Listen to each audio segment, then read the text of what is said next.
On va peut-être commencer notre journée qui sera longue. Donc, on va s'y mettre. Donc, c'est Madame Darfeuille qui représente le président du conseil départemental, Monsieur Sauvadet, qui n'a pas pu venir. Voilà. Donc, donc, je vous laisse la parole.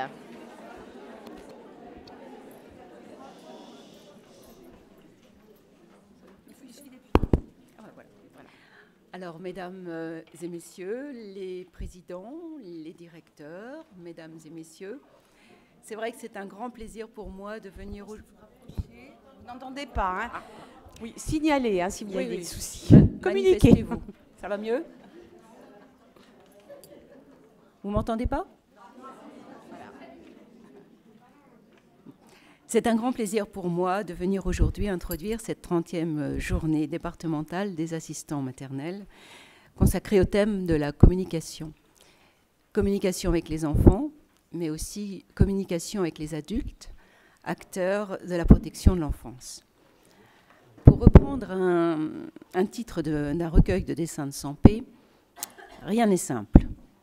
Sampé avait d'ailleurs intitulé son deuxième recueil « Tout se complique ».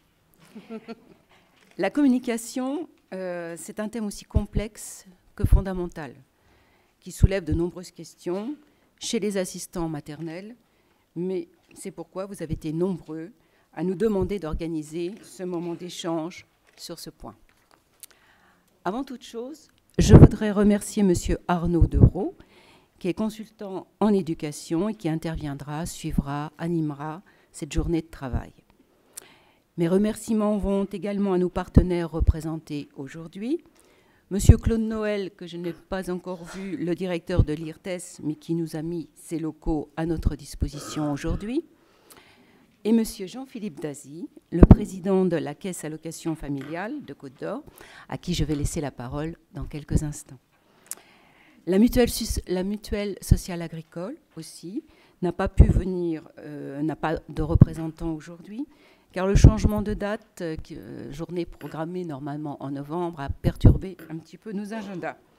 Mais la MSA reste un partenaire avec qui nous travaillons en très bonne entente et qui mérite d'être salué. J'aimerais également féliciter, au nom de François Sauvadet, que vous regrettez vraiment, le président du conseil départemental, qui m'a demandé de le représenter aujourd'hui, parce que bien sûr, il y a d'autres événements le samedi. Toutes les personnes qui se sont investies dans la bonne marche de cette journée, les agents de PMI, de RAM et la CAF. Les organisateurs se sont pleinement engagés dans ce projet et ont su travailler en toute complémentarité et en toute transversalité, dans un esprit très constructif. À ce titre, j'aimerais adresser un mot de remerciement aux agents qui assurent un suivi quotidien des assistants maternels, notamment le docteur Evelyne Douvier, médecin-chef PMI, que nous écouterons dans quelques minutes aussi, et ainsi que Sylvie Val, que j'ai vue tout à l'heure, voilà, qui est responsable de la cellule accueil familial et aussi visite médiatisée au sein du service de l'aide sociale à l'enfance. Merci à vous tous d'être venus si nombreux assister à cette journée, qui est un temps de formation, certes, mais aussi un temps de débat, d'échange et de rencontre. Je tiens également à profiter de l'instant pour vous dire que je suis très admirative de l'engagement que vous démontrez à rechercher de nouvelles méthodes pour assurer au mieux les missions qui sont les vôtres. Aujourd'hui, les débats sont centrés sur la communication, mais je sais que les questions sont nombreuses sur d'autres sujets aussi divers que variés. C'est pour cette raison que nous avons mis en place depuis 2010 la lettre aux assistants maternels avec 3 ou 4 parutions par an. S'occuper des enfants, c'est certainement le plus beau métier du monde, et j'en parle en connaissance, puisque j'étais enseignante pendant 40 ans, mais il ne faut pas minimiser les difficultés que vous pouvez rencontrer et qui sont liées d'abord à la confiance nécessaire qu'il vous faut obtenir des parents. Dans ce contexte, le conseil départemental tient à préserver les qualités d'engagement personnel qui sont celles des 4 353 assistants maternels agréés en Côte-d'Or au 31 décembre 2015. Des qualités d'écoute et de patience qui nous ont permis de développer le réseau et d'offrir dans le département aux parents 13 260 places d'accueil. Alors, accorder un agrément, c'est une responsabilité pour le président du conseil départemental. Par ailleurs, le département a aussi l'obligation d'organiser et de financer la formation des assistants maternels. Le département soutient en effet financièrement chacun des 46 relais d'assistantes maternelles, les RAM du département, avec une aide spécifique à la formation. Nous avons également accompagné la mise en place d'une permanence téléphonique juridique à la disposition des assistantes maternelles. Nous abondons aussi un fonds pour les formations aux projets à caractère innovant. Alors, ainsi, comme vous pouvez le constater, parmi toutes les compétences transmises au conseil départemental par la décentralisation, l'aide à l'enfance et à la parentalité occupe une place primordiale. Pour mémoire, en 2016, nous allons y consacrer 65 millions d'euros, c'est-à-dire 24% des dépenses sociales de notre département. Certes, notre rôle au département n'est pas de se substituer aux parents, mais de leur apporter l'aide dont ils ont besoin afin que nos enfants puissent grandir et s'épanouir dans les meilleures conditions possibles. Alors je voulais une nouvelle fois vous remercier, car je sais que vous y contribuez. Je vous remercie.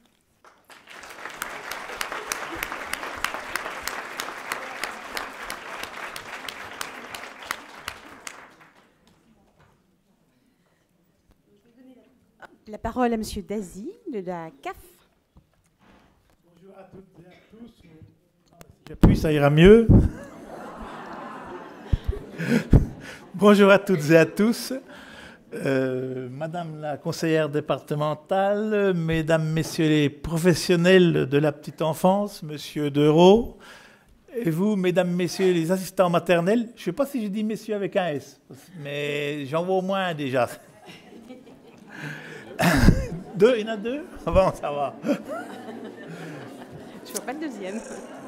Mesdames, messieurs, vous êtes toujours... L'époque de l'année a changé, mais vous êtes toujours aussi nombreux. C'est avec plaisir qu'on se retrouve tous les ans. Cette année est particulière puisque nous fêtons les 30 ans de cette manifestation. 30 ans de partenariat fidèle et constructif entre la CAF de Côte-d'Or, le conseil départemental et la caisse régionale MSA-Bourgogne, même si elle est excusée aujourd'hui. La branche famille partage en effet avec le conseil départemental la volonté de proposer aux tout-petits, qu'ils soient dans une structure ou chez un assistant maternel, un accueil de qualité. Dans le cadre de notre convention d'objectifs et de gestion 2013-2017, cette volonté est confirmée et les CAF les mettent en œuvre. Dans leur mission, les CAF veillent au développement, voire à la consolidation des places d'accueil et aussi à la recherche constante de la qualité de service rendue aux enfants et à leurs parents. Cette recherche de qualité confirme tout l'intérêt que la branche famille porte à votre métier, mesdames, messieurs, les assistants maternels. La CAF de Côte-d'Or vous propose donc, en complémentarité avec le conseil départemental, la MSA et les collectivités, à différents moments de votre vie professionnelle, divers appuis sous forme de prestations monétaires et de services. Alors, je ne sais pas si je vous dis le sigle, hein, la PIAM, vous savez ce que c'est, la prime d'installation d'assistant maternel, au début de votre activité. Le PALA, encore un sigle barbare, le prêt à l'amélioration du lieu d'accueil pour améliorer vos conditions d'accueil à votre domicile. Vous pouvez aussi faire figurer vos coordonnées sur le site monenfant.fr. Ainsi, les parents à la recherche d'un mode de garde peuvent repérer l'offre d'accueil sur leur trajet domicile-travail. Et puis, à proximité de votre domicile, au relais assistant maternel, une animatrice vous accueille en tant que professionnel de la petite enfance. Il me semble qu'il doit y en avoir 36 en Côte-d'Or à l'heure actuelle. Elle reçoit aussi les parents en recherche d'un mode de garde pour leurs enfants. Depuis plus de 20 ans, la CAF soutient financièrement ces structures et elle accompagne aussi les professionnels dans l'élaboration et la mise en place de leurs projets. Je salue les animatrices de RAM pour leur investissement et leur présence à cette journée. La CAF apporte depuis longtemps son appui à la préparation de ce temps fort. C'est Michèle Auberti, que je salue, j'ai discuté avec elle tout à l'heure, l'une de nos coordinatrices RAM, qui assure actuellement cette mission. Elle est parmi vous, vous la verrez dans la journée. Vous avez retenu le thème « Communiquer, pas facile ». Communiquer, tout un programme pour une seule journée. Vous avez choisi M. Arnaud Dehaut, consultant en éducation psychosociale et formateur, adepte de la communication non violente. Ce familier de la rencontre avec les parents et les professionnels de la petite enfance est formateur, écrit sur sa pratique et met toujours l'accent sur la bientraitance et la bienveillance. Je souhaite donc à l'ensemble des professionnels ici présents une belle journée communicante. Je conclurai mes propos par une citation de François Dolto, psychanalyste. Tout groupe humain prend sa richesse dans la communication, l'entraide et la solidarité visant à un but commun, l'épanouissement de chacun dans le respect des différences. Merci à vous et bonne journée.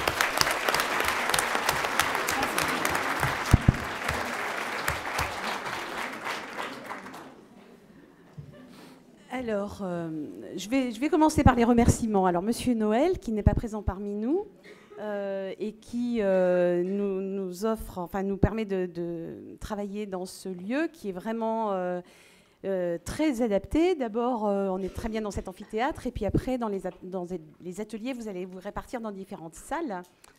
Donc au niveau de l'organisation, c'est vraiment très agréable. J'excuse Monsieur Gann, donc de la MSA, qui n'a pas pu être présent également parmi nous.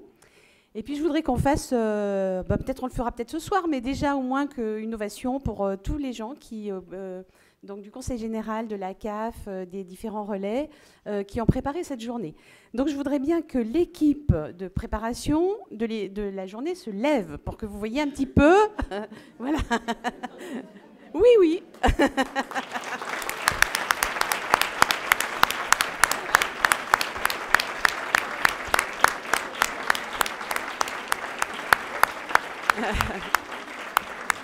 Voilà, donc un grand merci. Il y a également les intervenants l'après-midi, mais j'en dirai deux mots tout à l'heure, dans les ateliers. Je voudrais aussi que ces intervenants se lèvent. Ceux qui ne se sont pas levés, je ne sais pas s'il y en a. Non, ils ne sont pas là encore. Ah, ouais, ils sont. Ah, voilà, il y en a qui. Ils sont peut-être encore dans leur salle. Voilà. Ah, mais c'est au fond. Voilà. Merci beaucoup.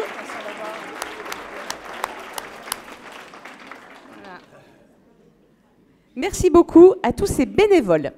Voilà. Je voudrais également remercier Myriam Fritz-Legendre. Donc Myriam Fritz-Legendre, qui est donc la responsable actuelle de notre cellule agrément et qui remplace donc Chantal Sûr, que vous aviez vu les années précédentes, pour celles qui étaient là les années précédentes. Donc Myriam a coordonné toute cette journée. Un grand merci. Tu peux te lever, Myriam. Voilà.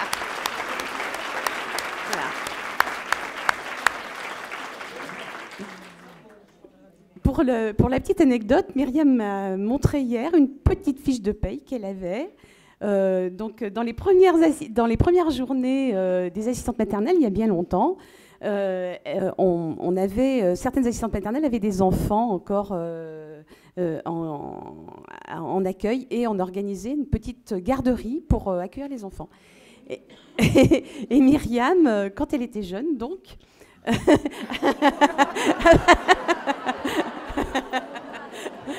a participé à l'accueil des enfants, donc elle sait de quoi elle parle. Enfin, je voudrais vous présenter Monsieur Jean-Michel Renaud, qui est notre nouveau directeur. Jean-Michel, tu peux te lever? Oui, s'il te plaît, merci. Voilà. Qui nous fait l'honneur d'être présent aussi aujourd'hui et qui remplace Madame Blin. Je ne sais pas si vous vous souvenez de Madame Blin. Voilà. Donc, à l'issue de la dernière journée départementale des assistants maternels, vous aviez largement plébiscité la communication. Donc, on vous demande de remplir un petit questionnaire en fin de journée. Et donc, c'est ces questionnaires qui ont été épluchés et qui nous ont permis de déterminer ce thème. Donc, nous avons intitulé cette journée de formation « La communication pas si simple ». Vous avez vu sur votre, le petit texte de Weber sur votre invitation. Donc, ce qu'on entend parfois de votre part, c'est « Oh, ben avec les enfants, ça va, mais avec les parents, c'est plus difficile ». La communication, effectivement, c'est complexe et vous avez raison. Donc, c'est au cœur, la communication est au cœur des métiers de la petite enfance, puisque ce sont des métiers de relation à l'autre. Communiquer avec l'enfant, comme le disait Madame Darfeuille, mais également avec les parents et les professionnels. Et donc, votre préoccupation de mieux communiquer rejoint donc celle de tous les professionnels de la petite enfance. C'est pourquoi nous avons fait appel à un artiste de la communication, désormais bien connu sur la place dijonnaise, puisqu'il a formé tous les professionnels de structures de la petite enfance de la ville, et il intervient également en tant que formateur au Centre national de la fonction publique de Bourgogne, mais aussi dans divers relais. Monsieur Arnaud Desraux est consultant en éducation psychosociale, formateur, coordinateur petite enfance et psychothérapeute. Alors nous comptons beaucoup sur lui pour nous apporter les repères, des balises relationnelles, pour mieux comprendre les enjeux et les rouages de la communication. Ce soir, nous repartirons, je l'espère, nourris de réflexions profondes, de propositions concrètes, que nous aurons tous et toutes un peu imprégnés de sérénité, d'empathie, d'altruisme, favorisant et améliorant ainsi le bien vivre ensemble. Voilà, c'est un souhait qui se réalisera sans doute pour chacune d'entre nous. Donc, nous avons prévu 2 temps d'échange, un le matin après la conférence et un l'après-midi après les ateliers. Tous les ateliers sont centrés sur la communication, qu'elle soit verbale ou non verbale, mimée, dansée, en direction des petits ou des plus grands. Et nous avons fait au mieux pour respecter votre choix d'atelier. Comme je vous le disais tout à l'heure, la plupart des animateurs sont des bénévoles et se sont largement investis pour vous faire vivre des temps forts. On vous laisse tout à la surprise de découvrir ces temps cet après-midi. Donc, jetez un petit coup d'œil également sur les 2 expositions de travaux qui ont été réalisées par des assistants maternels qui sont mis en exergue là dans le hall. Pensez à faire une petite visite. Donc, je vous souhaite une très belle journée. Voilà.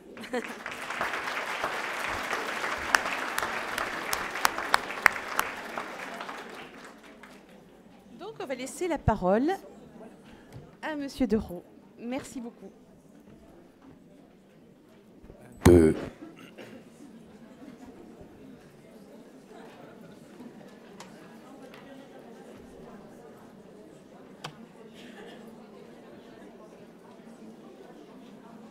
Comment?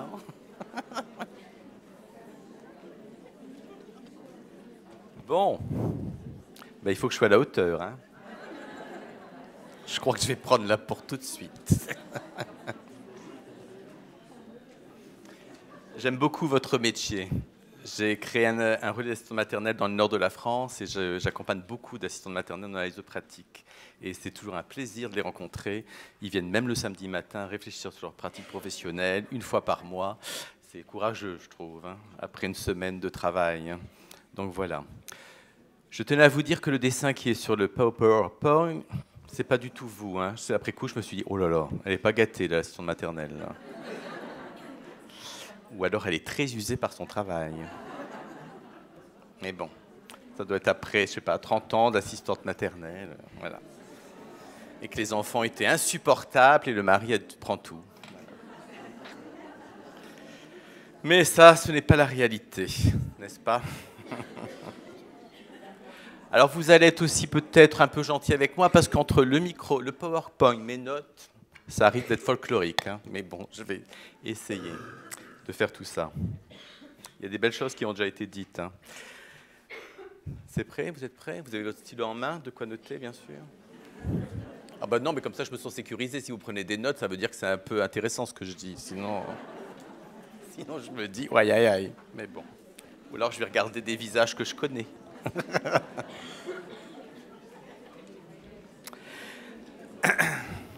Ah oui, vous communiquez là, déjà. Alors, il devient de plus en plus urgent d'apprendre à communiquer au quotidien et dans la vie. Il y a vraiment une urgence. Et surtout, ne pas se chercher d'excuses. Et quelquefois, on a beaucoup d'excuses, vous allez voir. Quelquefois, on dit qu'on est beaucoup trop jeune pour communiquer. Quelquefois, on dit aussi qu'ils sont trop turbulents pour savoir communiquer. Quelquefois, vous pouvez dire aussi que vous êtes trop amoureux pour penser à communiquer. Quelquefois, vous allez aussi dire qu'on est beaucoup trop occupé pour prendre le temps de communiquer. On a trop de choses à faire. Ou alors trop fatigué après une grande journée, une grande semaine de travail, pour envie de communiquer. Ou alors trop de soucis pour essayer en plus de communiquer. Ça va, vous y retrouvez ? Trop vieux pour avoir l'énergie de communiquer. Non, pas encore. Et je ne vous souhaite pas la dernière puisque vous êtes là aujourd'hui.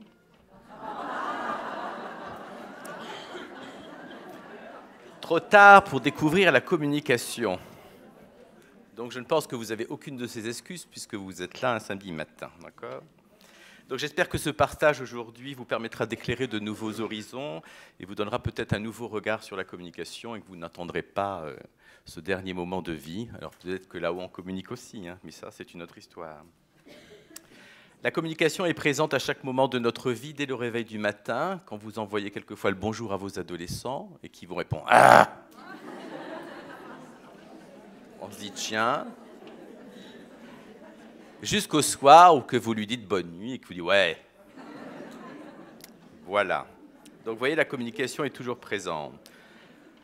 Tout ce que vous consommez agit sur vous. Tout ce que vous consommez agit sur vous, soit en vous guérissant, soit en vous fragilisant. Vous savez, c'est tout le discours sur la consommation et sur l'alimentation. Et votre consommation ne se limite pas à ce que vous ingérez par la bouche. Non. Les conversations, les communications qui ont lieu autour de vous, comme celles auxquelles vous participez, sont eux aussi quelque chose que vous consommez.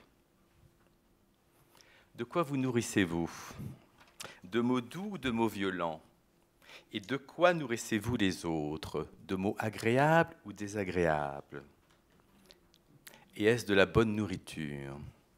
Avez-vous parfois des nausées dans certaines relations ? Oui, oui, là-bas. On en reparle après, alors. Quand vous communiquez avec des paroles qui enrichissent la relation, vous enrichissez, on l'a dit tout à l'heure, là, vous enrichissez, vous nourrissez le bien vivre ensemble. C'est un mot important en ce moment. Hein.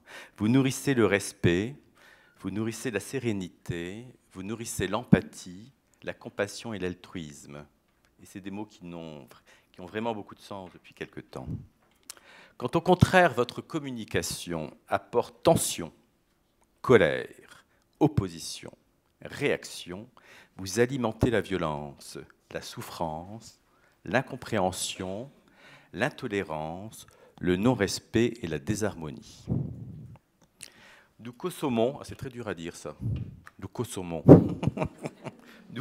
souvent des communications qui provoquent en nous des sentiments d'insécurité, de mal-être, ou qui nous amènent à juger ou à nous sentir inférieurs, dévalorisés ou supérieurs aux autres.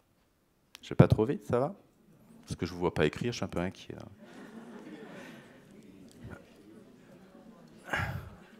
Notre consommation dans la communication est bien souvent entravée par des peurs, par des souffrances, par des croyances, par des jugements.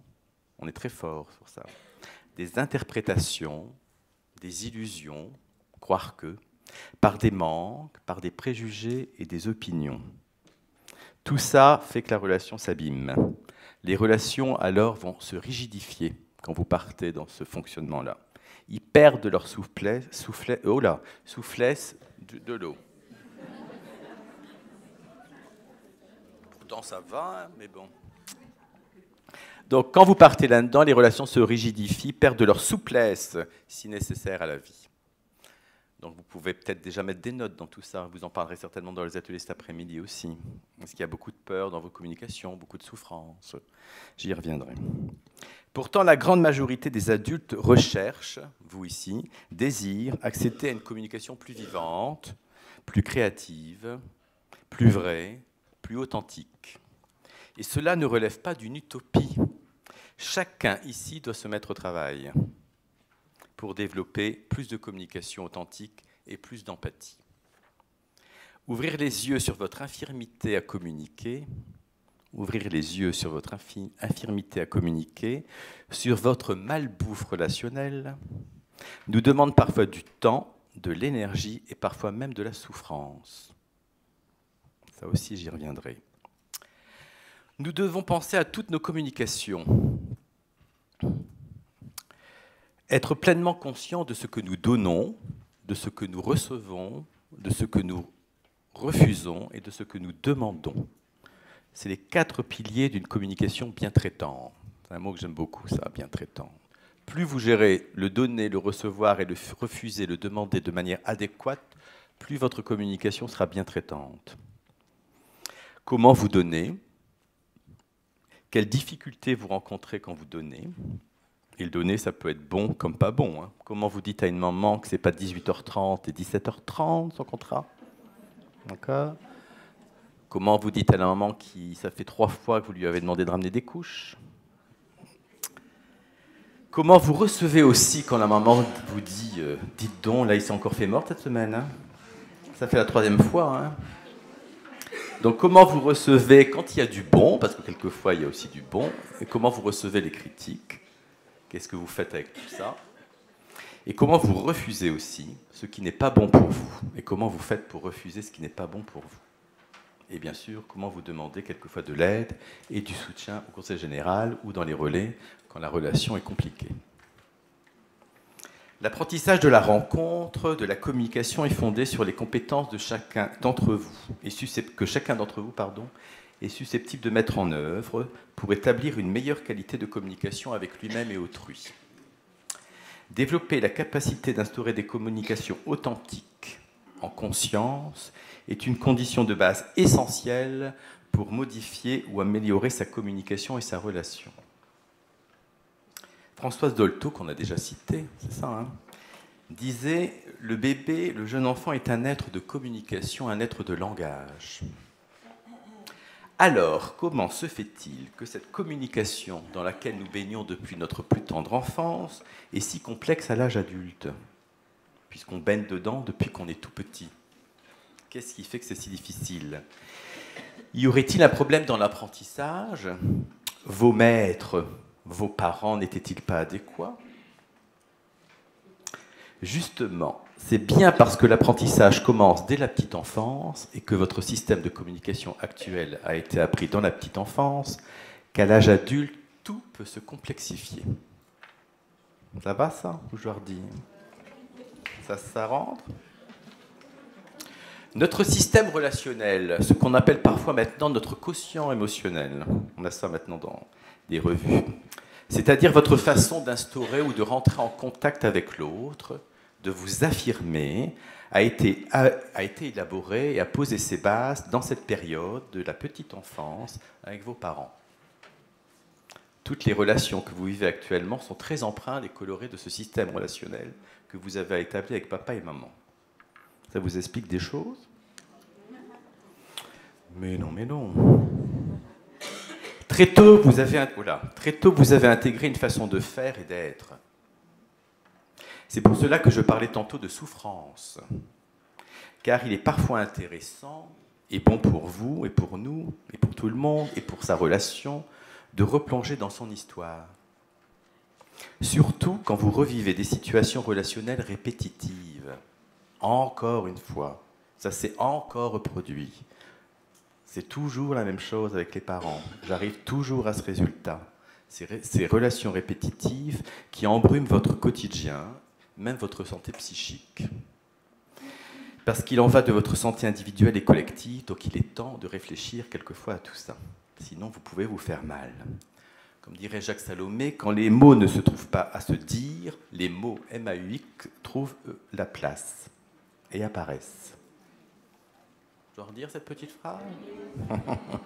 Quand les mots MOTS ne trouvent pas à se dire, les mots MAUX peuvent apparaître.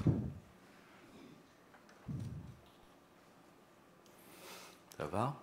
Alors, je pourrais vous donner des exemples. Hein. En consultation, une fois un papa arrive, il perdait tous ses cheveux. Il Regardez tous ses cheveux, ce papa. Il ne parlait pas du décès de son enfant. C'était quelque chose pour lui d'interdit. Mais le corps parlait pour lui. Donc il y a plein de situations comme ça. Hein. Les mal de dos, vous savez, j'en ai plein le dos.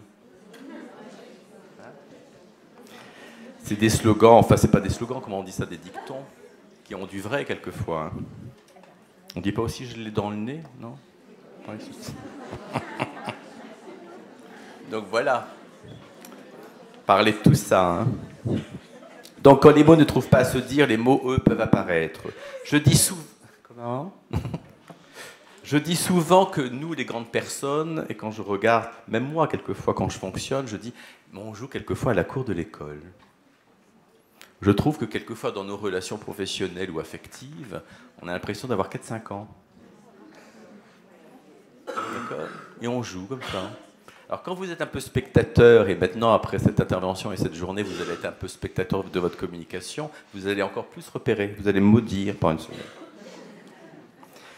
Sans communication saine, aucune relation ne survit. Une relation a besoin d'être nourrie de vitamines, et de vitamines de joie. On est sur Terre pour être en relation avec l'autre, pour que l'autre grandisse et s'épanouisse. C'est pour ça qu'on est ici. Donc vous devez faire tout pour que votre relation soit le plus bienveillante possible. Ah, il n'y a rien. Il y a quelque chose.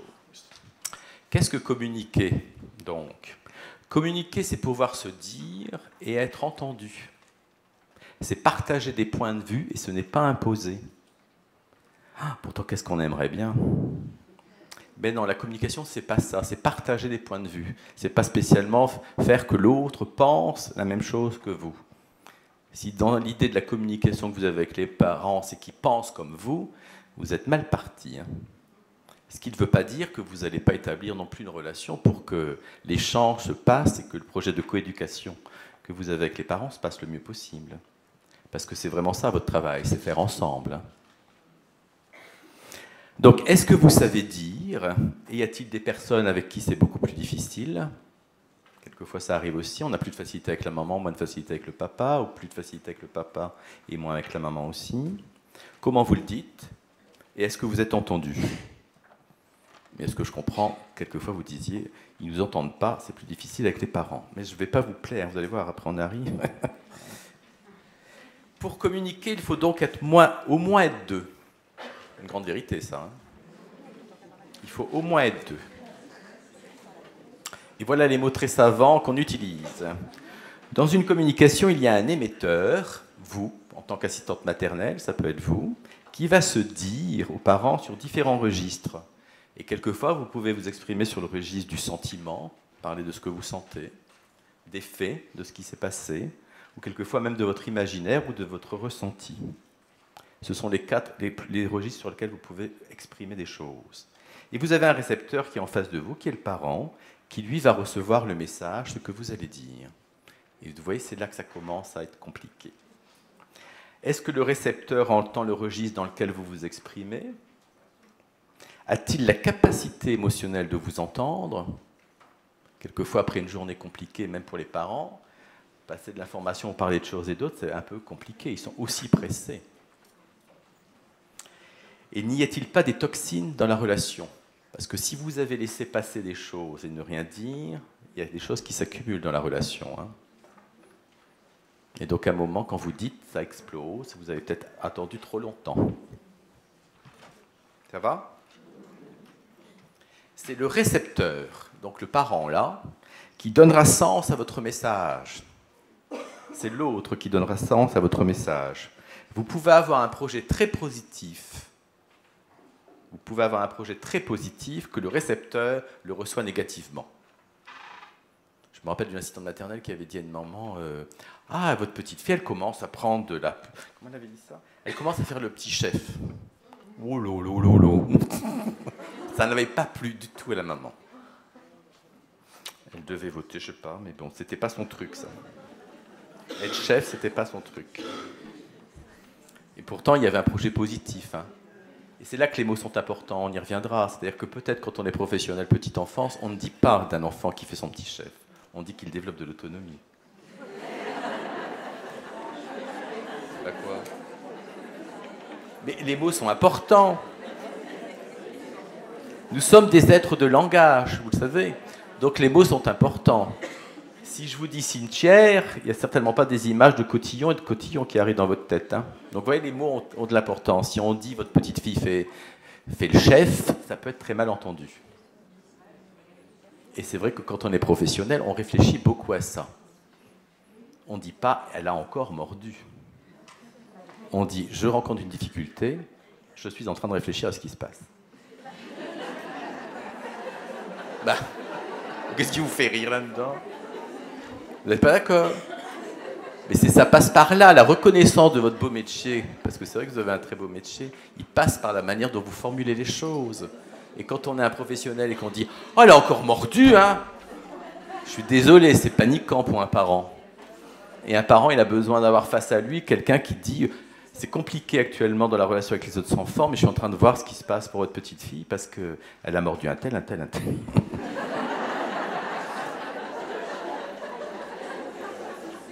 Bah non, mais vous avez, je prends l'exemple de la morsure parce que vous savez bien que ça vous pose souci. Elle est où, celle qui a mordu? D'accord. Alors quelquefois vous ne le dites pas, mais la petite fille, c'est moi. Donc, voilà. Qu'est-ce qu'une relation saine, stimulante et nourrissante ou bien traitante? Nous pourrions dire que c'est une relation, bien sûr, dans laquelle vous vous sentez bien. Ça pourrait être défini comme ça. C'est une relation dans laquelle on se sent bien. La communication est saine quand celui qui parle, l'émetteur, quand c'est vous qui parlez, obtient l'effet qu'il voulait avoir sur le récepteur. Vous devez me payer mes heures supplémentaires, les heures supplémentaires sont payées. Oh, quel bonheur. Et c'est ça. Cela suppose donc un émetteur, vous quand c'est le cas, clair et authentique, et un récepteur qui ne met pas de filtre. Et cela ne semble pas si fréquent. Vous mettez quelquefois les mots, comme je vous disais, vous posent souci quelquefois, et le récepteur que vous avez en face de vous met aussi quelquefois des filtres. Chacun doit se sentir responsable de la relation. Chacun doit se sentir responsable de la relation. C'est l'un des premiers principes de base pour une communication saine. Je rajouterai même, et ça ne va pas vous plaire, certainement que ça va être un sujet de grande discussion entre nous, vous êtes 100% responsable de votre relation. Vous avez les parents que vous méritez.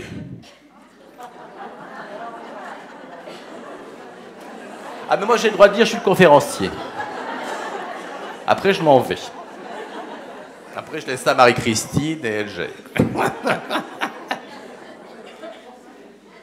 Non mais je le dis de manière abrupte, mais c'est en même temps quand vous partez de cette idée je suis 100% responsable de ma relation, ce qui veut dire que l'autre en face est 100% responsable aussi de la relation. Hein. D'accord? Et que vous êtes... oui, vous avez les parents que vous méritez. Je suis méchant. Hein. Donc, se sentir responsable de la relation, vous allez voir, ça peut changer votre vie fondamentalement. Vraiment. Quand on dit « je suis responsable de ce qui se passe là, qu'est-ce que je vais mettre en place? Qu'est-ce que je vais changer ?» vous avez vraiment un autre regard sur la relation et il y a des choses qui peuvent se passer. C'est toujours très facile d'accuser l'autre. À cause de... à cause du parent, à cause de ce monsieur, à cause de ceci. On n'avance pas. Hein. On n'avance pas. Hein. Mais ça, c'est très dans notre culture. Hein. On a été élevés comme ça. À cause de toi, je vais arriver en retard à mon rendez-vous. Vous voyez, ça commençait tôt. Hein. D'accord? Donc on continue. Hein. Pour être et se sentir responsable, celui qui parle, si c'est vous, doit clarifier ses intentions et exprimer le plus fidèlement possible ce qu'il pense, veut et ressent. Vous devez exprimer le plus fidèlement possible ce que vous pensez, ce que vous ressentez et ce que vous voulez. J'y reviendrai. Être responsable, c'est se comporter en cohérence verbale et non verbale. Et votre corps parle beaucoup. Moi, j'adore ce temps avec vous. Je ne trouve pas ça très long. Mais bon. Le corps parle, donc soyez vigilants sur ça. Hein. Donc, pour être responsable et se comporter en cohérence verbale, il faut se dégager peut-être de quelques croyances que vous avez sur la relation. Et quelques croyances, ça peut être « l'autre devrait savoir, il devrait deviner que j'ai une réunion ce soir. » D'accord? C'est de sa faute. La moindre chose, c'est une question de bonne manière quand même d'avertir. Vous voyez, on a plein de croyances comme ça, et vous en avez d'autres. Peut-être que on s'y attardera tout à l'heure. Mais toutes ces croyances font que la communication se complique. Il sait bien que mon contrat finit à 18 h. Pour être responsable, je prends la responsabilité donc de ce que je dis, de comment je le dis, de ce que je ressens. Je suis responsable de ce que je dis, de comment je le dis et de ce que je ressens. Ça, je trouve que c'est une idée où c'est important que vous vous y arrêtez, parce que ça veut dire que l'autre, le parent que vous avez en face de vous, et ça c'est vrai pour toute relation, hein, n'est pas responsable de mes états intérieurs et de mes émotions. Et intégrer ça sur son chemin de vie, j'ai envie de dire, ça peut transformer des choses. Hein. Arrêtez de dire « tu m'énerves, il m'énerve ». Non, non, vous êtes responsable de votre état intérieur. Hein. Il a fait quelque chose qui réveille chez vous de l'énervement, mais c'est vous qui êtes responsable de ce sentiment, ce n'est pas lui. C'est vous qui déclenchez ça. Vous êtes quand même maître de votre corps, non? Et de ce que vous sentez. Ben ça, je le dis avec facilité, peut-être simplicité, mais qu'est-ce que c'est? Il faut digérer cette idée-là. D'accord? Parce qu'on a fortement été élevé aussi comme ça, dans cette idée qu'il fallait s'occuper de l'autre, hein, et que c'était à cause de l'autre. Hein. Ça va, ça? L'autre n'est pas responsable de mes états intérieurs et de mes émotions. Vous êtes tous d'accord? Oh, bah c'est parfait. Ils font un travail ici au Conseil Général, c'est impressionnant. Donc il n'y a plus de tu qui tue.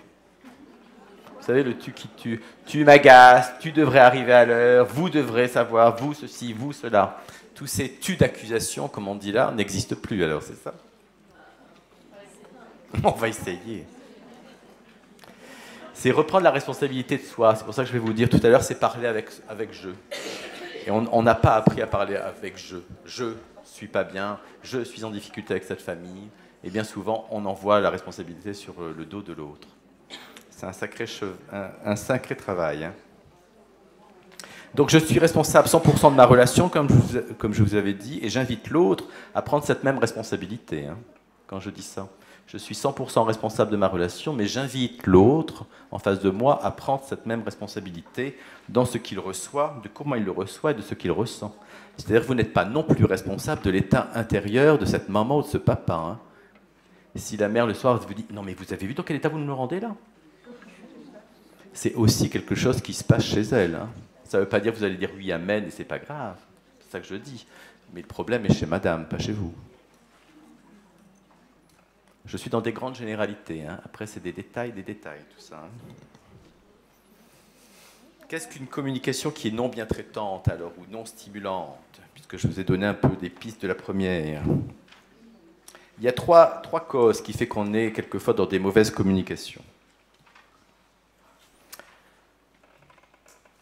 Premièrement, l'émetteur envoie un message qui ne correspond pas à son intention, c'est-à-dire de manière consciente ou non consciente, vous envoyez quelque chose et ce n'était pas votre projet de départ. Il donne à son message une signification particulière et c'est à double fond. Vous dites quelque chose, mais à l'intérieur de vous, il y a autre chose qui ne se dit pas. Donc il y a un décalage entre votre dire et la manière de le dire. Entre le message, les mots et la manière, c'est-à-dire la différence entre le verbal et le non-verbal. Deuxièmement, il y a une difficulté dans la communication parce que les mots que vous utilisez, j'ai déjà pu le dire, ne sont pas assez réfléchis ou pensés. C'est l'histoire de la morsure, l'exemple que je vous donnais. Ils sont encore mêlés d'intentions non éclaircies ou non conscientes. Quand vous dites « Ah, il a encore fait des bêtises hein, aujourd'hui. Il a été un peu infernal. Hein. Vous êtes terriblement agacé. Mais vous lui renvoyez la responsabilité sur le dos de l'enfant. Donc vous voyez, les mots sont pas réfléchis et pas assez pensés. C'est un métier où il faut penser. Je me rappelle d'une assistante maternelle qui m'avait dit après une intervention, qui dit « Bah dites donc, qu'est-ce qu'il faut penser ?» Ben oui.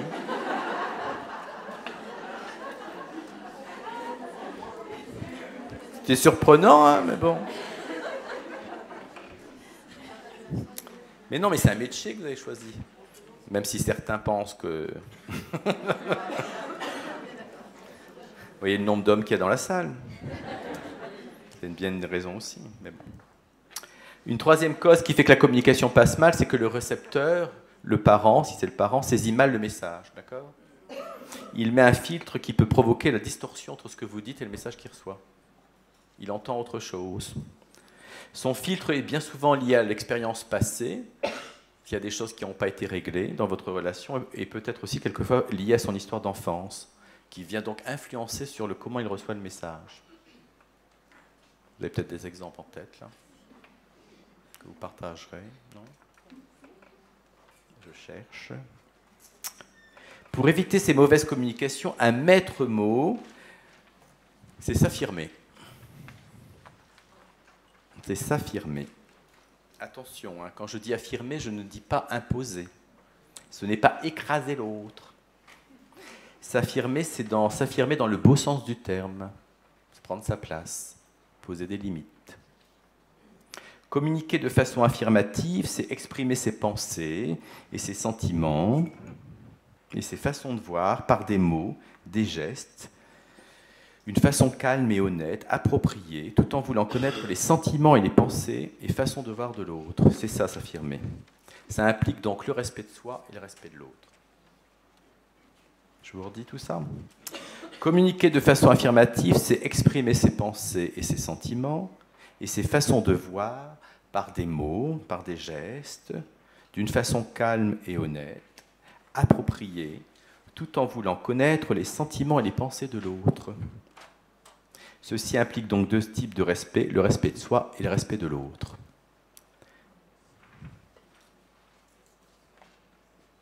Ça va ? Donc s'affirmer, premièrement, veiller au non-verbal. C'est ce que j'ai déjà dit, que je redis. Elle a autant d'importance que les mots que vous allez utiliser. On dit quelquefois que c'est 80% de votre langage. Donc vous voyez, c'est énorme. Le non-verbal peut transmettre des intentions et des mots que vous n'arrivez pas à transmettre. C'est pour ça qu'il faut quelquefois évacuer des ressentiments négatifs qu'on a quelquefois. Parce que oui, vous pouvez vous sentir quelquefois énervé par rapport à certaines situations.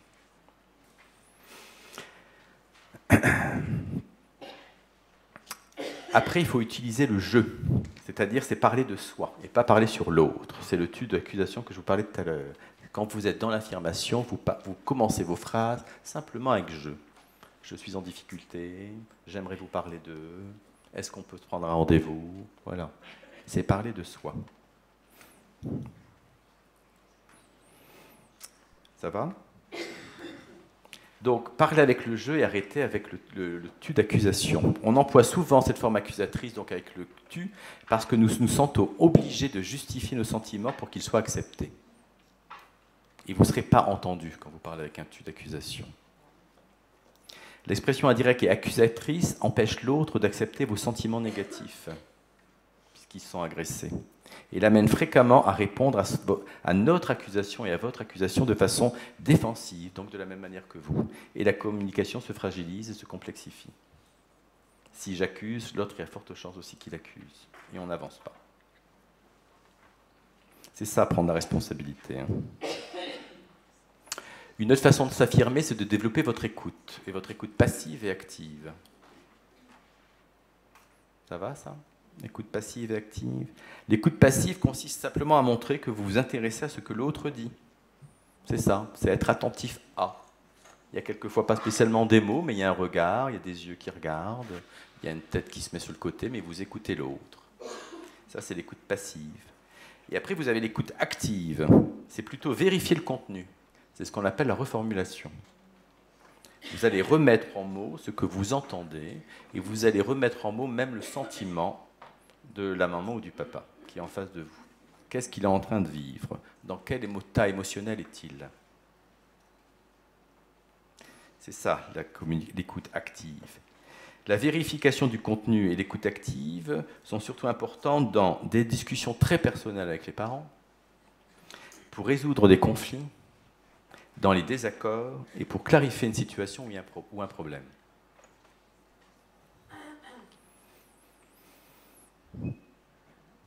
Je parlais donc du respect de l'autre et du respect de soi.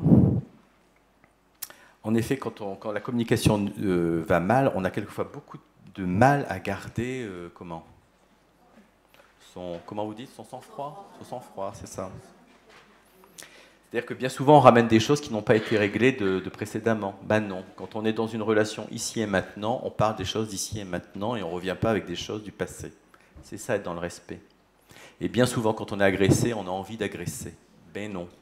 C'est ça le travail sur la communication, c'est-à-dire c'est accueillir l'agressivité de l'autre sans partir sur le même discours que lui, donc dans l'agressivité. C'est un sacré boulot, hein.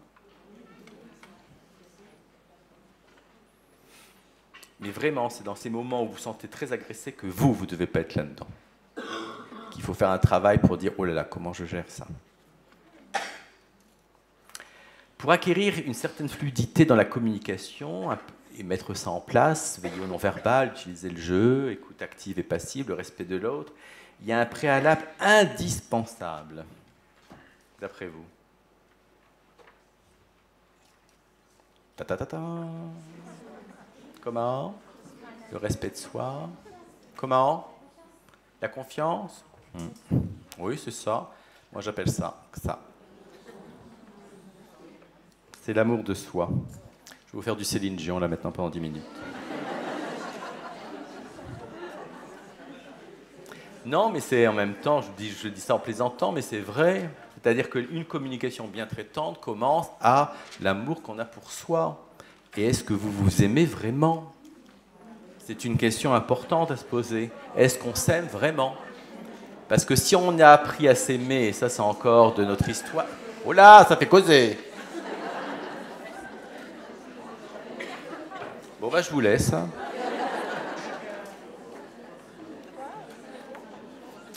Enfin, je vous dis du Céline Dion, mais il ne faut pas se moquer. Le mot amour est un trop beau mot. C'est une énergie fondamentale. Et c'est vraiment, et ça a été dit dans les introductions par vos responsables, c'est vraiment ça qui mène le monde. On l'a un peu oublié. C'est pas la haine de l'autre, c'est l'amour de l'autre. Donc c'est qu'est-ce que vous faites pour être dans cette relation? Et vous êtes des professionnels d'amour.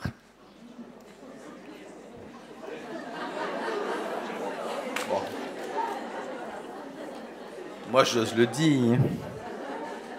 Mais non, mais quelquefois vous avez du mal avec ça. Vous avez à aimer les enfants. Quelquefois on entend encore. Ah là, non, ne vous attachez pas trop. Si, attachez-vous.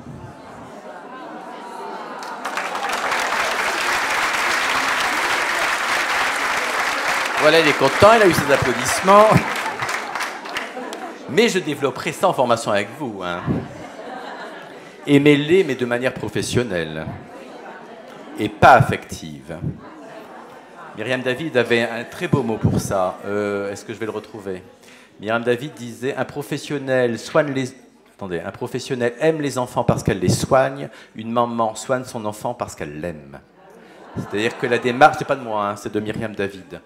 Et c'est ça votre travail. Vous aimez les enfants parce que vous réfléchissez et vous pensez à votre travail. Et cet amour est aussi beau que quand il n'est pas moins réfléchi peut-être que la maman. Donc c'est vous attacher, mais vous attacher professionnellement. Et moi je dis aimez-les. Donc aimer aussi ses parents, hein. Ça va dans ce sens-là aussi. Hein. Alors c'est quelquefois compliqué. Hein. Donc l'amour de soi est en corrélation directe avec la qualité de vos relations. Plus vous allez apprendre à vous aimer, alors ça peut paraître une phrase bateau et compliquée, plus votre relation va être assainie et plus saine. Vraiment. Puisque quand on apprend à s'aimer, on n'a pas spécialement envie d'agresser l'autre.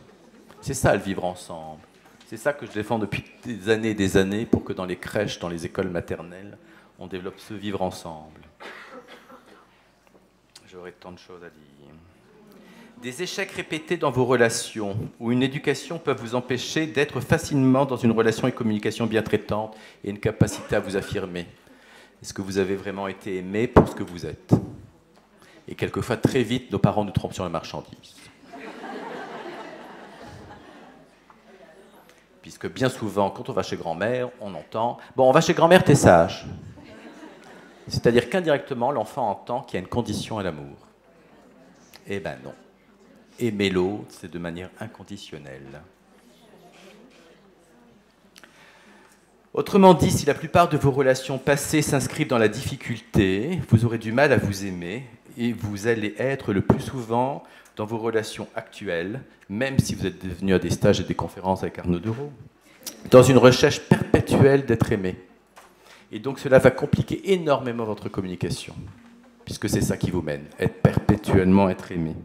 Car bien souvent, des croyances et des pensées irrationnelles hantent votre tête, telles que « j'ai pas le droit de dire, j'ai pas le droit de m'imposer, je ne dois déranger personne, ne pas gêner, je dois faire plaisir, et ça, qu'est-ce que ça marche bien chez les assistantes maternelles, je dois dire oui, ce que j'ai à dire n'est pas important, je suis timide, et l'autre est plus important que moi. » Il y a des choses comme ça aussi qu'on a en termes de croyances par rapport à le non-amour. Et si vous avez ces croyances-là, ça va influencer ce que je vous disais déjà et que je vous rappelle là. Des attentes illusoires, vous allez avoir des attentes sur la relation. C'est « il devrait penser, il devrait savoir que ». Vous allez interpréter. Qu'est-ce qu'on interprète? C'est-à-dire qu'un papa ou une maman arrive le matin pressé, vous dépasse l'enfant, je ne sais pas pour X raison, il vous dit à peine bonjour, et vous appelez votre collègue ou l'animatrice du relais en disant « je pense que madame Attel me fait la gueule hein. ». Bah, qui c'est qui vous fait dire ça? Ça, c'est de l'interprétation. Et donc, sur cette interprétation, vous allez faire votre cinéma toute la journée. Hein. Donc, c'est comment vous vous... C'est pour ça que la communication non violente permet de travailler sur tout ça. Hein. C'est-à-dire que vous vous nettoyez de ça. Mais le monde va mal parce qu'on est dans l'interprétation et dans le jugement tout le temps. Et donc, le monde irait beaucoup mieux si on était en contact avec ce qu'on vit, ce qu'on sent. Donc, quand vous êtes dans ce non-amour de vous, vous pouvez mettre tout ça en place. L'interprétation, les jugements, les préjugés, comparer, mettre des étiquettes. Vous pouvez être dans les non-dits, dans les ragots. Oh, les ragots. Il paraît que... Les plaintes tout le temps. Le tu qui tue, c'est ce que je vous disais tout à l'heure. La victimisation. Vu le conseil général, vu... oui, on sait se plaindre, hein, comme ça. Donc vous allez être aussi dans la dévalorisation et la culpabilisation. Après, on pourra en citer d'autres, hein, les rumeurs, la négation perpétuelle, voilà. C'est toujours moi. Avec madame Attel, c'est autre chose. Elle a le droit de venir aux activités. C'est pas moi. Non? Un peu quand même, hein?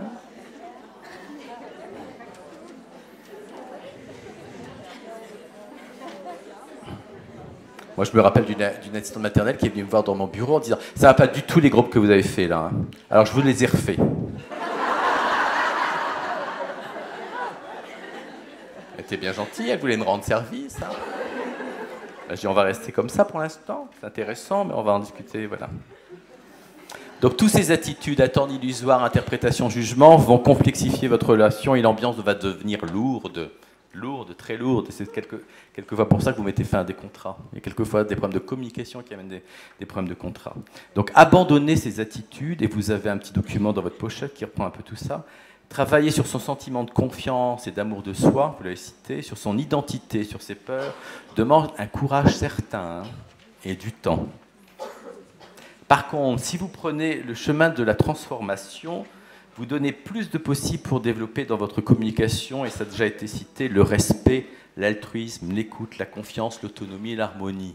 Quel bonheur! C'est une façon d'être qu'on rêve tous, donc n'attendez pas, rêvez-le, mais dans le quotidien. Il y a une très belle phrase dans Émilie Joly qui dit « Faites que le rêve de... » Attendez, faites que... Je dois la chanter, ça passera mieux.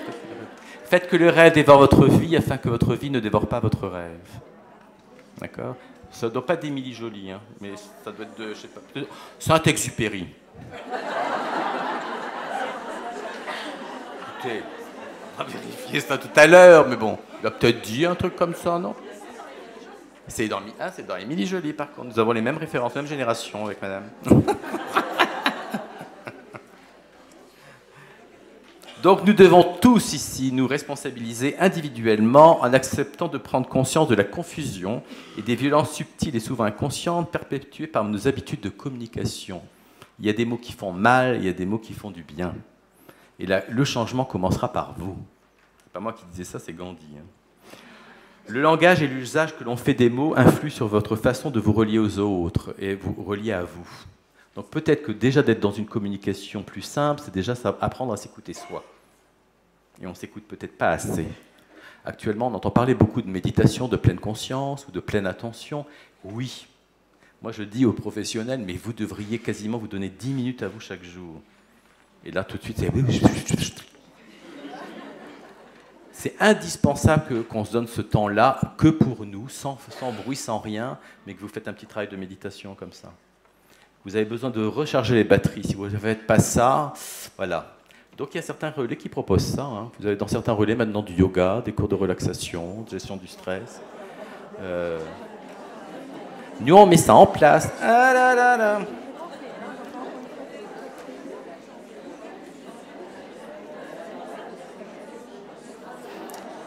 Ça va? L'homme a en soi une bienveillance naturelle. L'homme a en soi une bienveillance naturelle. À chacun de nous d'entretenir cette ressource. Je ne supporte plus d'entendre que l'homme est violent. C'est faux. C'est faux et c'est terriblement faux. Et on entend encore ça un peu partout, que l'homme est violent à la base. C'est faux. L'homme est fondamentalement bon. Tout ce qu'on découvre, même en termes de paléontologie, maintenant, démontre ça. Il faut que vous projetez ici sur... Vous savez peut-être déjà, j'ai projeté, disons, je pense que ça a été projeté, le film de Michel Maignan qui s'appelle L'Odyssée de l'empathie. Il faut essayer que vous le projetez parce que c'est fondamental à regarder ce film. L'Odyssée de l'empathie. Et vous m'invitez, je viens vous reparler de tout ça. Ben, je fais partie des ambassadeurs. C'est-à-dire qu'il y a différents ambassadeurs qui parlent de ce film. L'Odyssée de l'empathie. De Michel Maignan. C'est dans la trempe des deux mains, vous savez? C'est dans la même idée. Mais là, on parle d'éducation et on parle de non-violence. C'est un film qui défend, bien sûr, une loi contre la fessée. Hein. Donc l'homme a en soi une bienveillance naturelle. À chacun de nous d'entretenir cette ressource. C'est-à-dire que dans l'éducation, on peut abîmer ça. Une communication bien traitante est une communication qui favorise l'élan du cœur. C'est pas beau, ça? Une communication bienveillante est une communication qui favorise l'élan du cœur. Sachez calmer en vous les jugements, s'il vous plaît, sur vous et sur les autres, pour vous éveiller à votre richesse de cœur et émotionnelle. Pour cela, regardez simplement les choses, sans les évaluer, ni comparer, ni interpréter. Ne pensez rien de personne. Vous percevoir vous-même est la seule chose qui compte réellement. Travaillez sur votre colère. Elle est souvent liée à de l'impuissance et souvent à l'origine des jugements. Sachez que le jugement et la critique mènent le plus souvent au conflit et à la violence dans la relation. Repérez que vos jugements sont l'expression détournée de vos émotions et de vos besoins non reconnus et non conscients. Exprimer vos ressentis, vos besoins vous permet d'être vrai et d'être authentique. Ne pas avoir après à communiquer est une chose, continuer à ne pas savoir en est une autre. Et maintenant, vous devez vous responsabiliser après une journée pareille. Donc, mettez-vous en route de changement, s'exercer à une autre communication, c'est possible. Donc, apprenez à demander en prenant le risque quelquefois de la réponse. Même dans le couple, hein. Chérie, on n'irait pas au cinéma? Oh non. Bon. Donnez et offrez sans retour. Recevez et accueillez ce qui est bon pour vous, sans préjugés ni interprétation. Et quelquefois, on est là-dedans. Hein. Qu'est-ce que tu veux? C'est avec nos ados, ça. Maman, je t'aime. Ah, tu veux quelque chose? Impressionnant, quand même. Oui. Et sachez refuser si cela n'est pas bon pour vous. Mettez-vous en route. Apprendre la paix est possible, vraiment, mais ça s'apprend. Je voudrais qu'il y ait un ministère de la paix et pas un ministère de la guerre. Soyez le changement que vous voulez voir dans le monde, et ça c'est Gandhi qui le disait. Je vous remercie. À vous maintenant.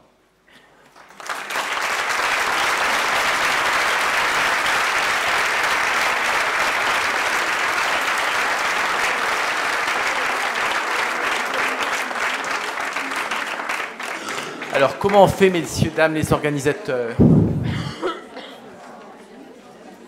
Est-ce que vous avez quelques questions avant que vous partez dans les sous-groupes? Vous permet des questions? Allons-y. Quelques questions, une petite pause et on fait un groupe. Des petits groupes. C'est ça? Alors maintenant, il faut se lancer. Vous voyez, on est en plein cœur du sujet de la communication essaimée. Alors vous avez besoin du temps pour digérer tout ce que je vous ai dit, mais est-ce qu'actuellement, dans votre tête, vous êtes « Ah là là, j'aimerais bien lever la main, mais j'ose pas ». Pardon. Allez-y, allez-y, allez-y. Non, non, la proposition. Peut-être être sur de la compréhension dans ce temps-là, parce qu'on va avoir des groupes d'échange. Et on va un petit peu se donner le temps de se dire ce que nous a fait la conférence. Et il y aura un retour en plénière, plutôt sur ce qui nous frotte, ce qui nous pose question. Mais là, est-ce que j'ai compris ce dont on parlait? Peut-être plus un son de cette nature-là, parce que sinon ça va un petit peu déconstruire la suite de la matinée. Mais s'il y a des choses sur lesquelles on n'a pas compris, c'est peut-être le moment de l'exprimer, ça nous permettra d'avoir un échange plus fluide dans les groupes après. Alors, est-ce qu'il y a des choses que vous n'avez pas compris? Là-bas, il y a une question. Là-bas.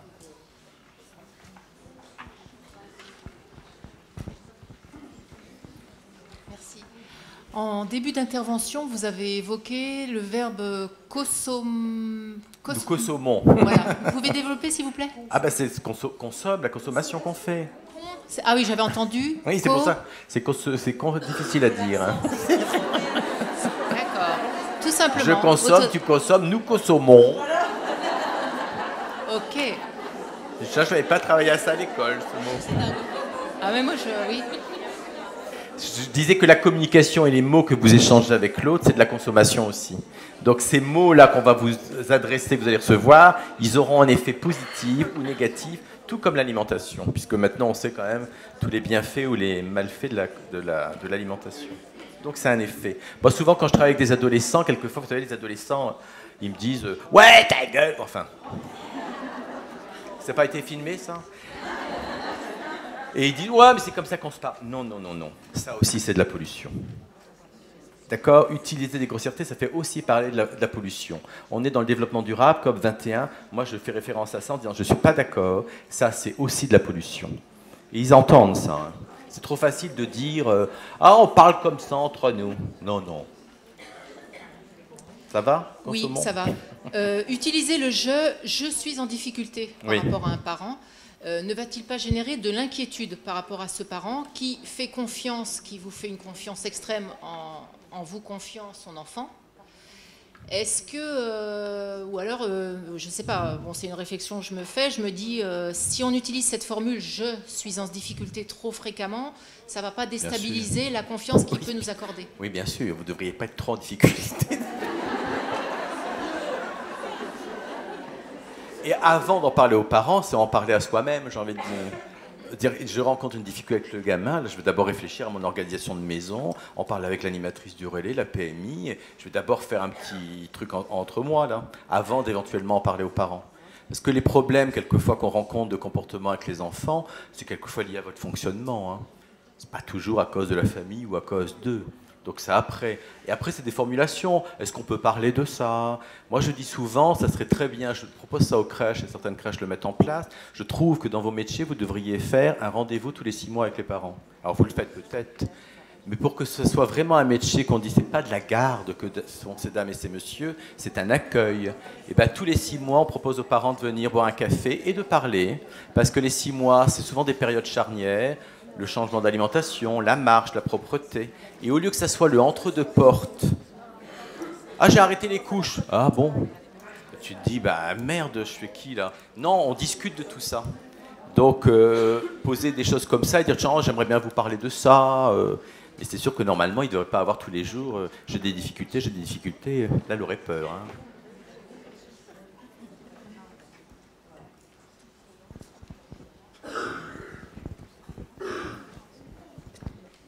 Vous dites que la communication bien traitante, c'est aussi savoir refuser. Mais pour vous, comment on fait pour refuser? C'est compliqué pour vous? C'est très compliqué. Voilà, c'est ça. Ah oui, c'est apprendre à dire non.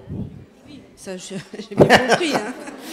Il faut savoir dire non, mais pour qu'elle soit bien traitante, on ne va pas dire non comme ça. Enfin, je veux dire, voilà, la personne va nous proposer quelque chose et nous, ça ne nous convient pas. On ne va pas dire non d'un seul coup. Il faut savoir aussi expliquer.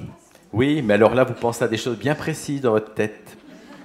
Certainement. Donc, pas spécialement.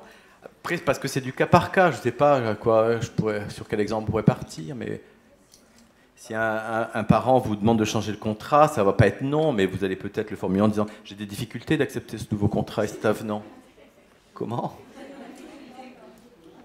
Oui, c'est encore difficulté, mais c'est pas un non. Vous voulez changer le contrat et faire un avenant, est-ce qu'on peut parler de ça? Parce que dans mon organisation actuelle, c'est très compliqué pour moi. Donc voilà, c'est comment vous parlez de ça, et vous savez le faire. Mais En fait, rester dans l'affirmatif toujours.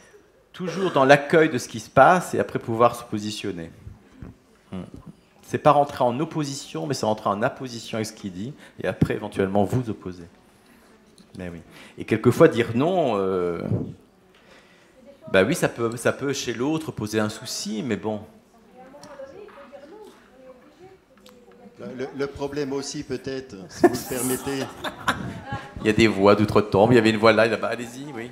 Si vous le permettez, peut-être que la peur aussi des assistants et assistantes maternelles, c'est quand on refuse, peut-être qu'on ôte l'enfant, et puis que ça fasse des problèmes financiers à l'intérieur du ménage d'assistants maternels.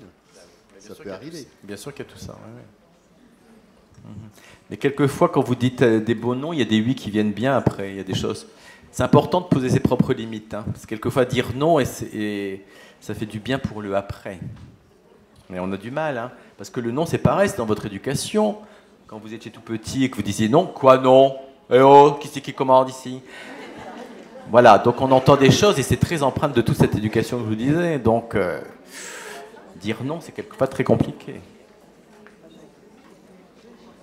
Oui, autre chose? Oui, vous aviez dit l'autre. D'accord. Vous avez dit l'autre n'est pas responsable de mon état intérieur ou de mes émotions. Ça va? On m'entend? Oui. Donc effectivement, ce que je comprends, c'est qu'il ne faut pas mettre la faute sur l'autre.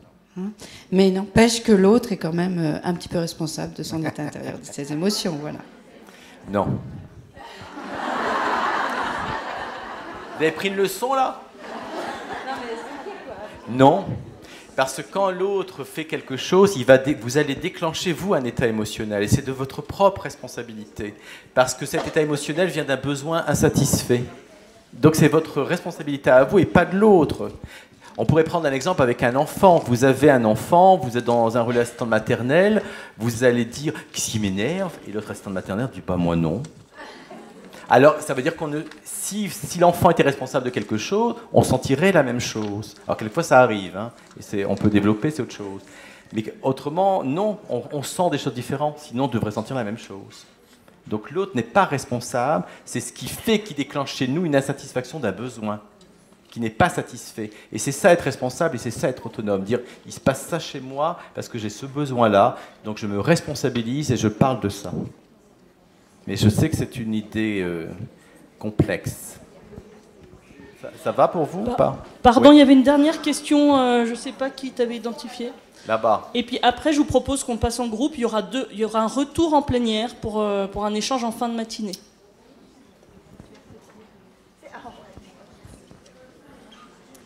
Bonjour. Bonjour. Vous avez dit qu'il faut s'affirmer, il faut imposer les choses qui nous dérangent de notre propre maison. Une question un petit peu qui me dérange énormément, comment dire les choses sans vexer les parents par rapport à notre règle, par exemple, intérieure de la maison? Je pense que vous allez travailler ça cet après-midi dans les ateliers. Je pense qu'il y a des ateliers autour de ça. Vous êtes inscrit à ce groupe? Comment? D'accord, merci. Mais non, c'est tellement délicat ces questions-là. Là, on est dans du cas particulier. Donc, c'est qu'est-ce qui se passe pour vous après? C'était quoi l'exemple que vous donniez, enlever ses chaussures? Par exemple, qu'on ne marche pas les chaussures sur le tapis, voilà, parce que ça vient de dehors. Les enfants, ils traînent à quatre pattes, ils apprennent à marcher. Question d'hygiène un petit peu. Et quand la mère est là et que l'enfant a ses chaussures, elle lui permet, c'est ça? Non, c'est les parents qui rentrent avec les chaussures. S'il vous plaît, un peu d'écoute. Ouais. C'est les parents qui vont un peu partout avec leurs chaussures. Comment leur dire? Simplement, si vous pouviez enlever vos chaussures pour aller sur le tapis. Pourquoi c'est pas possible, ça? Je vous demanderais d'enlever vos chaussures. C'est possible? La peur un peu de vexer parce que... Mais voilà, mais c'est ce que je vous dis. On a l'impression... je dis souvent, c'est déjà, excusez-moi, mais le bordel dans notre tête et on pense déjà à la tête de l'autre. Vous ne savez pas quel effet que ça aura sur l'autre. C'est ça l'affirmation. C'est dire, je vous demande d'enlever vos chaussures, est-ce que c'est possible? L'autre en face va peut-être se sentir OK, il va dire pas de souci. Et l'autre va peut-être dire, dites donc, mais c'est son souci à elle. Donc ouais, c'est la permission que vous vous donnez vous. Comment? Ça on développe dans des ateliers après, oui. Oui, c'est pour ça, je pense qu'on est mûr pour les ateliers, là. Allez, bon atelier.